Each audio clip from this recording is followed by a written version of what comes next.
Alright folks, Pitching Ace 88, we are back playing Criminal Case on Facebook. Case number 23. For those of you guys who are watching this on YouTube, I attempted a live stream, so we will see how far this live stream goes and how many chapters I can upload today. Ace, the Scarlet Slayer is a plague on this town, claiming one innocent life after another. There was even a murder committed because someone was suspected of being the Scarlet Slayer. We must stop this monster before more young women die. And before the Irish launch an all-out war against the Italians, whom they hold responsible. I've seen Trooper Ace, the Scarlet Slayer, struck again. The body has been found in the upstairs bedroom of the Moulin Rouge Cabaret. Another victim. Ace, to the scene of the crime.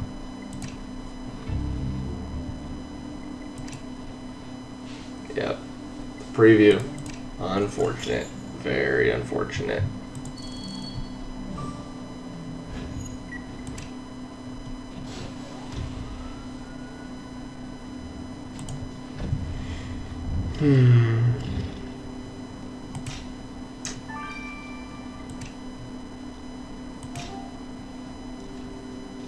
Let's see, where's the makeup bag? I can't find it. Chessboard. Hairbrush. Fan. Oh, is this? That's not it. There it is. Good morning, everyone.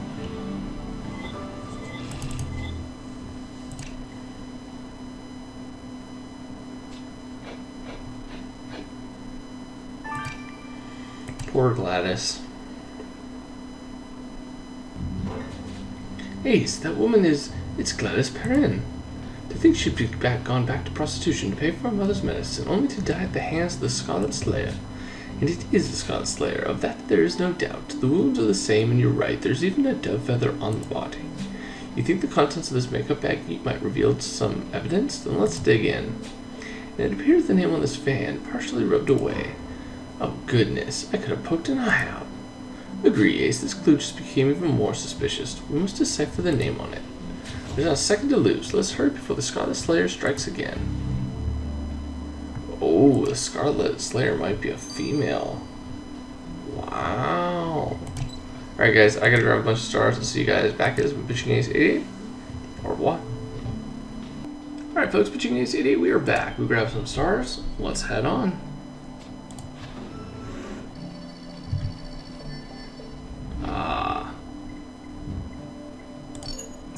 Oh, what am I looking for? MPA?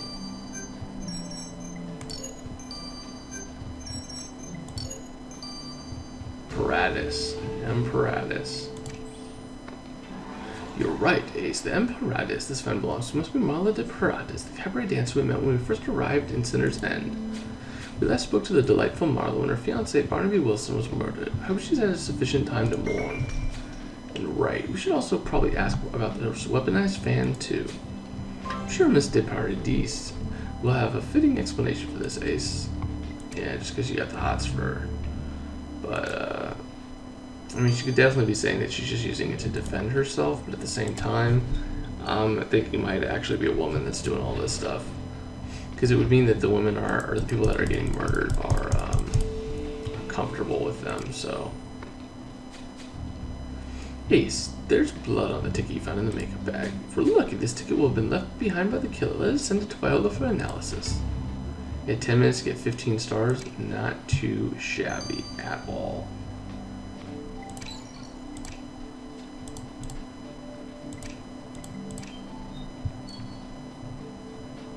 Mr. Paradis, it's a pleasure to see you again. Although I'm afraid we are here on important business, Senior Trooper Ace found your weaponized fan, and given the murder... Yes, given the recent spree of murders, can you blame me for not having that around for protection? My sentiments exactly. One can never be too careful. Did you know Gladys well? No, she was a new hire. After Madame Jean's brothel shut down, all the prostitutes came to the Moulin Rouge for work. It seems whatever was after them came here too. Well, fear not, Mr. Paris. Senior Brace and I are here, and we will see to it that no one harm comes to you. Thank you, Mr. Bontemps. Knowing that helps me rest easier. We are at your service, Mr. Paradis. And now, Senior Brace, I agree it's high time we investigate the rest of the cabaret. Yeah, she's got a cut. That's probably going to be a clue. Originally, Jack the Ripper might be a doctor. Oh, interesting. Interesting. Again, I think it's got to be someone that gains the trust.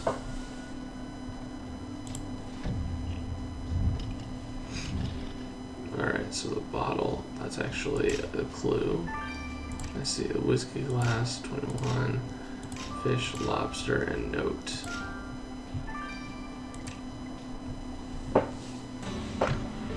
Catherine Wolfe could definitely be it. She seems too nice. But that would definitely be a monkey in the wrench for sure.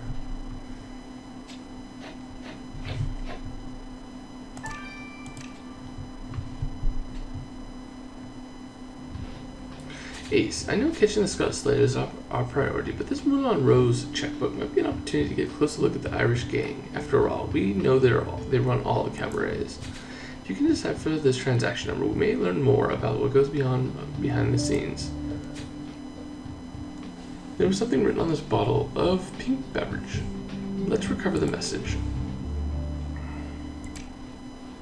Hey, if you guys ever want to add me on Facebook, a lot of times it's easier just to send a message, because not always can you add me. So, interesting. Ace, you revealed the label's mocking. The label reads, "To our best Costa Mur. Compliments of the Moulin Rose." Is this a pun? Perhaps a reference to someone's name? Well, it does sound familiar, I agree. Didn't we meet Mr. Costa back in New Haven? He was in the Italian gang.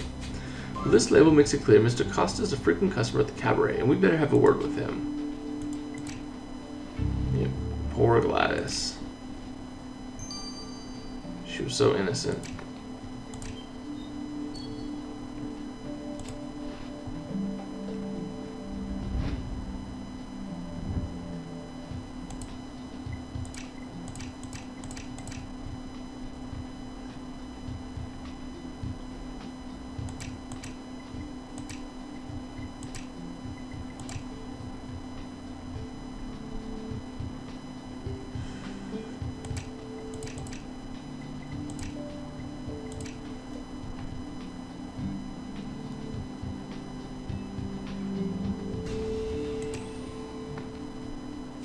Ace, view of the Moulin Rose accounts must be held by the Irish gang, which means that this transaction number will no doubt be of interest. Let's get it to Evie.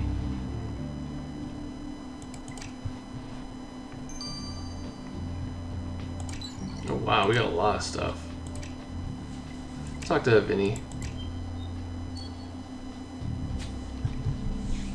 Senior Trooper Ace, long time no see. Mr. Costa, we found this bottle, which shows that you frequent the Moulin Rose Cabaret. Are you aware there was a murder there? Porca vaca, you still suspecting me of things? I just go there to relax, drink some pink paradise. Well, we know the Italians have no love for the Irish, so we understand their suspicion to see you in the Irish part of town, while Irish women are dropping like flies. Oh, Caspita, we Italians are the most innocent. We don't even like killing. I wish I could believe everyone who tells us that. We'll be keeping an eye on you, Mr. Costa. You can't download Mystery of the Past just yet. That's still in development on their side. But anyways, let's speed through everything.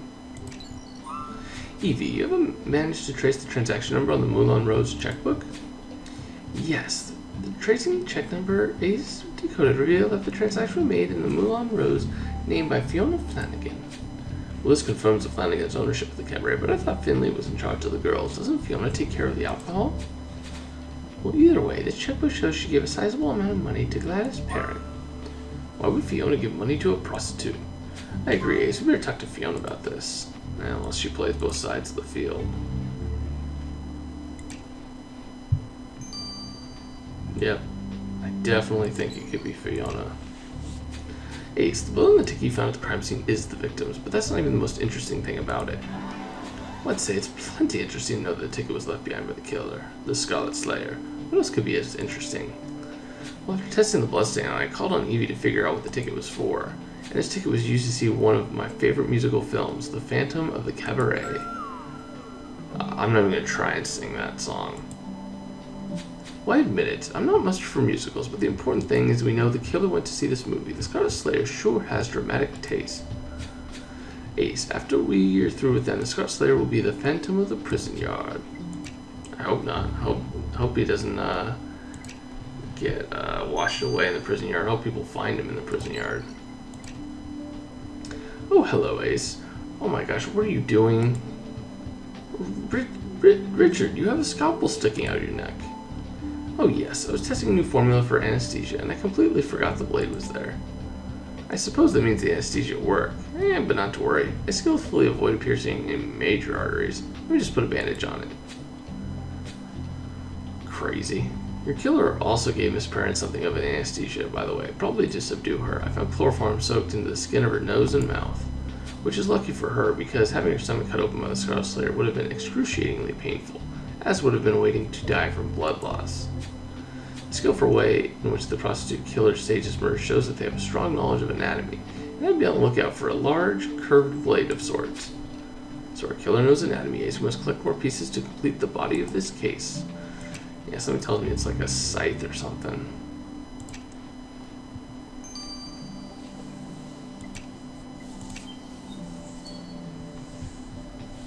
Miss Flanagan, we were under the impression that your illegal operations, your brother Finley was in charge of prostitutes while you ran the booze. But then Senior Trooper Ace discovered this generous amount of money you gave to Gladys Perrin.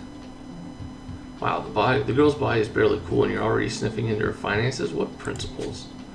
Gladys was good at her job. She had talent for making her Johns thirsty, which was very profitable for beverage sales as well. So I naturally took it upon myself to reward Gladys for helping the business.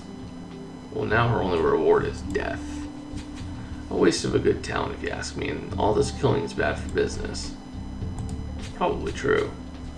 Poor Gladys had done her best to leave her life of prostitution, but I suppose desperate times called for desperate measures. In the end, she was pulled back into it, only to fall prey to the Scarlet Slayer. And the Slayer is still on the loose. Miss Flanagan seemed to only harbor goodwill towards Gladys, whom she regarded as a lucrative employee. Unless Vinny Costa has something to do with it, the Italians could be trying to undermine the Irish by killing their bread and butter. At least we can rest assured that the delightful Miss de Paradis has nothing to do with this grisly affair, Ace. Hey Ace, we just got an anonymous tip. Someone said they saw your killer fleeing the scene after the murder. Okie dokie. Well, I'll see you guys in Chapter 2. It's been Pitching Ace 88. Over and out.